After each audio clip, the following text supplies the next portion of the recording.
आज हम जिस पे हमारी मीटिंग का फोकस रहेगा वो रहेगा फैमिली स्ट्रक्चर्ड मॉडल पे, ठीक है। बट उससे पहले हम डिजीज़ मॉडल को अंडरस्टैंड करते हैं फिर से, और वो डिजीज़ मॉडल को अंडरस्टैंड करते हैं कि ये इस बीमारी के फीचर्स हैं। जैसे कोरोना इस चीज़ की बीमारी है, कोरोना की ये एस्पेक्ट्स हैं, टीबी के ये एस्पेक्ट्स हैं, और टीबी इस तरह की बीमारी है, कैंसर इस तरह की बीमारी है। तो जो ब्रेन डिसऑर्डर है वो इतने तरह का डिसऑर्डर है। प्राइमरी हमारे शरीर के अंदर एक ऐसी कंडीशन है कि हमारा शरीर कभी भी बीमार हो सकता है। सबसे पहली बात, ये फिजिकल डिजीज है, ये मन घड़त कहानी नहीं है, ये मानसिक नहीं है। अगर ब्रेन शरीर का हिस्सा है तो ब्रेन भी बीमार हो सकता है, जैसे बाकी बॉडी पार्ट्स बीमार होते हैं। हाँ जी, आगे आ जाओ।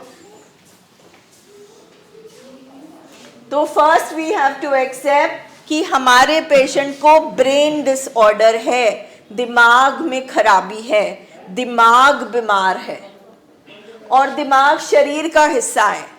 सो जब शरीर की बात आती है तो बात आती है केमिकल्स की, बात आती है ब्रेन के उन हिस्सों की जो वो काम करते हैं। जैसे ये वाला हिस्सा समझता है, ये वाला हिस्सा महसूस करता है, कैसे केमिकल्स हमारे ब्रेन में प्रोड्यूस होते हैं। और अगर नशे वाला पेशेंट है तो बाहर से जब इस दिमाग में केमिकल जाता है तो वो क्या रिएक्शन पैदा करता है। तो इसको आप बातों से मना के खुश करके ठीक नहीं कर सकते। प्राइमरी है कि हमारा पेशेंट इस बीमारी के साथ पैदा हुआ था, बीमारी की कंडीशन के साथ, यानी कि उसका दिमाग इस तरह का बना है कि जब पहली बार उसके अंदर नशा गया या उसको डिप्रेशन होने के जो आसार हैं वो पहले से उस शरीर में मौजूद हैं। जैसे डायबिटीज़ होने के आसार पहले से शरीर में मौजूद है। जैसे आपका शरीर ऐसा है कि वो गेहूं को एक्सेप्ट नहीं करता, नहीं पचाता, तो जब आप गेहूं का फुल्का खाओगे या गेहूं की कोई भी चीज़ खाओगे तो आपके अंदर एक रिएक्शन आएगा। सेकंड चीज़ हमें समझनी है, ये क्रॉनिक बीमारी है। अगर हमारे साथ आई है तो जाएगी किसके साथ? हमारे साथ ही। यानी कि जब तक हम जिंदा हैं इस बीमारी के आने के चांसेस होते हैं। दूसरा क्रॉनिक है, लंबे समय की, जैसे कैंसर, कीमोथेरेपी हुई, रेडियोथेरेपी हुई, सेल खत्म हुए, सेल फिर से बन सकते हैं। तीसरी प्रोग्रेसिव, ये बीमारी बढ़ती रहती है। इस बीमारी की स्टेजेस हैं। अगर साइंस का दिया हुआ ट्रीटमेंट हम फॉलो नहीं कर रहे, ठीक है, जो ट्रीटमेंट है वो उसको रोक देता है, उसको रिलैप्स से बचा कर रखता है। अगर हम ट्रीटमेंट फॉलो नहीं कर रहे तो ये डिजीज ने बढ़ते रहना है। चौथा फेटल है, ये जानलेवा है। चाहे आप डिप्रेशन के पेशेंट हैं, चाहे आप बाइपोलर डिसऑर्डर के पेशेंट हैं, स्किज़ोफ्रेनिया के पेशेंट हैं, चाहे आप एडिक्शन के पेशेंट हैं, दिमाग सबका ही खराब हो रहा है। और जब दिमाग खराब होता है तो कुछ भी हरकत हो सकती है। ये बायो डिजीज़ है, इसमें शरीर, आपकी लिवर, किडनी, आपका ब्रेन, आपका सोना, खाना पीना, सब कुछ खराब हो जाता है अल्टीमेटली। फिर ये साइको डिजीज़ है, हमारी जो सोचें हैं, हमारे जो मूड हैं, हमारे जो फीलिंग्स हैं, इमोशंस हैं, हमारे जो बिहेवियर्स हैं, जैसे हम व्यवहार करते हैं, वो भी बीमार हो जाते हैं। ये सब आप जब सुनते हैं तो अपने अपने आप से रिलेट करिए। ऐसा कोई भी फैमिली यहाँ पे नहीं बैठी जिसके अंदर ये इश्यूज ना हो, और अगर नहीं है तो आप गलत जगह पर बैठे हैं। तीसरा सोशियो, इस बीमारी में रिश्ते टूट जाते हैं, रिश्ते खराब हो जाते हैं, काम करने की क्षमता, आपका वर्क अफेक्टेड होता है, आपका पैसा, इज्जत, दुनियादारी सब कुछ अफेक्टेड होती है।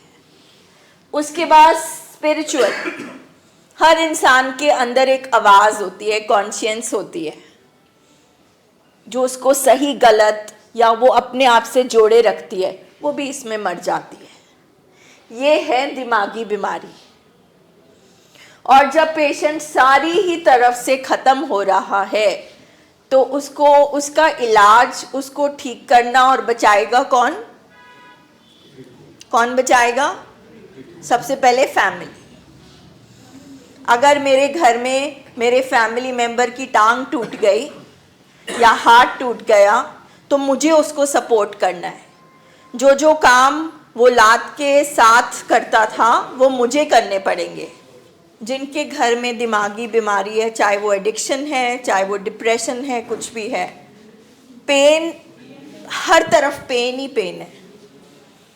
शरीर के अंदर, दिमाग के अंदर, हमारी ज़िंदगी के अंदर, हमारे घर के अंदर पेन ही पेन है। क्योंकि एक ऐसी बीमारी है जो पहले तो दिखती नहीं है, फिर समझ नहीं आती है, और इसको ठीक करने में हम इतनी एनर्जी लगा देते हैं अपने तरीके से कि हम थक जाते हैं, हम अक जाते हैं। और कारण ये होता है कि हमने माना नहीं होता या हमें पता नहीं होता कि ये एक शारीरिक बीमारी है। जो ब्रेन है वो शरीर का हिस्सा है। आप ये नहीं कह सकते ब्रेन शरीर का हिस्सा नहीं। मैं ब्रेन को टच कर सकती हूँ, ब्रेन महसूस करता है, ब्रेन सोचता है। तो जब ब्रेन बीमार हो जाएगा तो वो जो जो काम करता है वो भी सब बीमार हो जाएंगे। तो मैं आपके लिए रिपीट करती हूँ, ये प्राइमरी बीमारी है। प्राइमरी कि आपका पेशेंट इस कंडीशन के साथ पैदा हुआ था कि जिस दिन पहली बार उसके अंदर नशा गया, केमिकल रिएक्शन ब्रेन में शुरू हो गया। जैसे वीट एलर्जी, जैसे शुगर की बीमारी। पेशेंट का शरीर इस तरह से होता है कि उसको 30 साल पे या 40 साल पे या 50 साल पे शुगर होने के चांसेस हैं। दूसरा, ये क्रॉनिक बीमारी है। अगर आप इसके साथ पैदा हुए हैं तो ये कंडीशन जाएगी आपके साथ।